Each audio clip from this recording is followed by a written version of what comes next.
Pengamat politik Universitas Al-Azhar Ujang Komarudin turut merespon pertemuan Presiden Joko Widodo dengan 6 ketua umum partai politik di Istana Negara pada Selasa malam.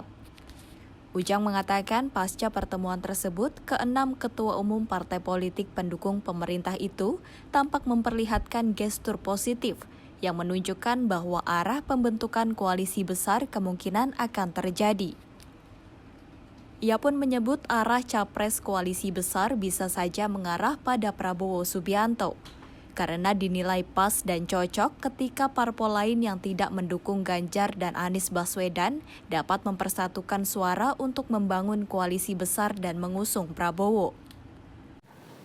Pasca pertemuan 6 partai koalisi pendukung Jokowi di Istana, itu ya ketika mereka keluar dengan happy, dengan senang, dan riang gembira gitu, gestur mereka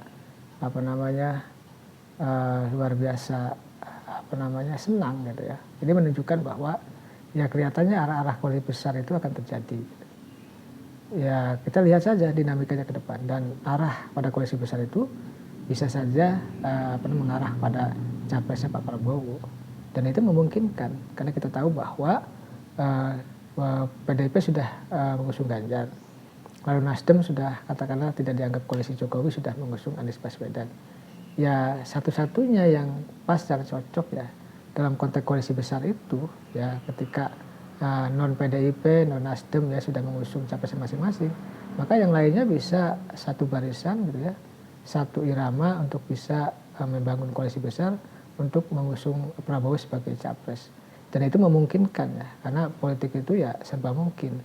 Ya, mungkin terjadi, mungkin iya, ya probabilitasnya tinggi ketika misalkan partai-partai koalisi Jokowi kompak mendukung Pak Prabowo dalam konteks berkoalisi nanti. Karena kan kita tahu bahwa ya PDIP sudah jalan, harus dihargai, mengusung Ganjar, ya tinggal nanti 5 partai lain bisa bersatu, bisa bersinergi, bisa berkoalisi untuk membangun koalisi besar untuk bisa saja mendukung Pak Prabowo. Oleh karena itu kita lihat dinamikanya ke depan seperti apa, karena politik itu selalu berubah, dan peluang koalisi besar itu bisa terlaksana ya asal mereka sepakat, asal mereka bersinergi untuk membangun kekompakan di Pilpres 2024 dan untuk bersama-sama membangun bangsa ke depan.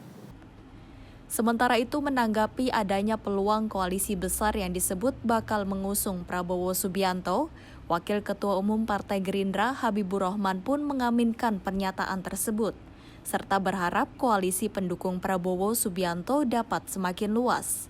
Gerindra juga siap mengakomodir partai politik lain yang ingin bergabung dengan partainya dan siap memperkuat barisan koalisi Kebangkitan Indonesia Raya. Ya, kita aminkan ya, kita berharap koalisi pendukung Pak Prabowo semakin besar, dan kita siap mengakomodir ya teman-teman partai-partai sahabat yang mau bergabung dengan kita. Dan dengan tetap kita saya sampaikan kita memperkuat koalisi Kebangkitan Indonesia Raya gitu. Jadi kita tidak ada yang ditinggalkan, tidak ada yang meninggalkan, tapi kita memperkuat barisan. Berarti Bang, soal kemarin pernyataan Pak Romi P3 kalau misalkan di pertemuan itu ada pembahasan dukung Mas Ganjar dipasangkan dengan Pak Prabowo, ini ada itu hoax ya. Oke, sip. Ya, soalnya itu sesuai Rapimnas ya Mas, kalau misalkan Pak Prabowo tetap. Iya, tapi yang jelas nggak ada pembahasan Pak Prabowo Ganjar Prabowo nggak ada. Ya, kita nggak tahu sih Pak Romi udah benar di mana. Dari Jakarta, Sri Dewi Andayani, Dava Rizkiano melaporkan untuk Sinpo TV.